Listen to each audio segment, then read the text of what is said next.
మీనా, అమ్మమ్మ, బాలు వాళ్ళైతే అందరూ కలిసి మాట్లాడుకుంటూ ఉంటారండి. అదే టైంలో మీనా అయితే చూడు షర్ట్ విప్పి అప్పటి నుంచి తిరుగుతా ఉన్నాడు.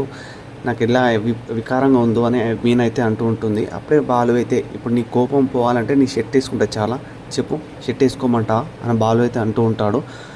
అప్పుడు మీనా అయితే సైలెంట్గా ఉంటుంది. ఇంకా అదే టైంలో బాలు అయితే వెళ్ళి హ్యాంగర్కు ఉన్న షర్ట్ అయితే తీసుకొని వచ్చి మరి వేసుకుంటాడు.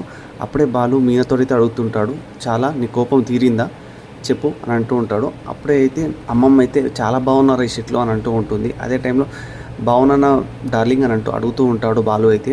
ఇంకా అక్కడ నుంచి అమ్మమ్మ త్వరగా రండి మీరు ఇంకా హాల్లోకి అనే అమ్మమ్మ వెళ్ళిపోతూ ఉంటుంది. అదే టైంలో మీనని బాలు అయితే బుజ్జగిస్తూ ఉంటాడు. అదే టైంలో మీన అయితే మీకు బుజ్జగించడం కూడా తెలుసా అని అడుగుతూ ఉంటుంది. అదే టైంలో బాలు అయితే బుజ్జగించడం తెలుసు, ముద్దు పెట్టడం కూడా తెలుసు అని దగ్గరికి వస్తూ ఉంటాడు. ఇంకా మీన అయితే ఇంకా లేట్ అవుతుంది, హాల్లో మన కోసం అందరూ వెయిట్ చేస్తుంటారు, వెళ్దాం పదండి అని అక్కడి నుంచి తీసుకువెళ్తూ ఉంటుంది.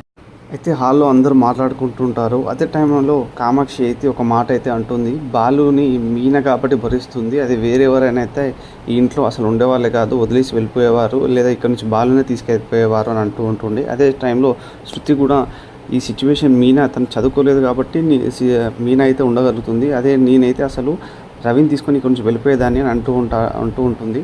అదే టైంలో మనోజ్ ఇంకా రోహిణి కూడా అదే మాట అంటూ ఉంటారు, వాళ్ళు కాబట్టి ఉండగలుగుతున్నారు, అదే మేమైతే అసలు ఉండలేము అని అంటూ ఉంటారు. ఇంకా అప్పుడు అందరూ వచ్చి మీనా ఇంకా బాలు వాళ్ళు వచ్చి కేక్ కోస్తూ ఉంటారు. ఇంకా అదే టైంలో సంజయ్ కూడా వచ్చి ఒక లెటర్ ఇస్తాడు, తీసుకో నీకు నేను యానివర్సరీ గిఫ్ట్గా ఇది ఒకటి ఇస్తున్నాను అని ఇస్తూ ఉంటాడు. అదే టైంలో మనోజ్ తీసుకొని లాక్కొని నేనేం చదివి నేనే చెప్తాను అని లాక్కున్న తర్వాత దాంట్లో పర్సనల్ డ్రైవర్గా అని అంటూ ఉంటాడు. అదే టైంలో సంజయ్ నాకు ఒక పర్సనల్ డ్రైవర్గా నమ్మకం అంటుగా ఒక మనిషి కావాలి, అదెందుకు నేను నీకే ఇస్తున్నాను అని అంటూ ఉంటాడు.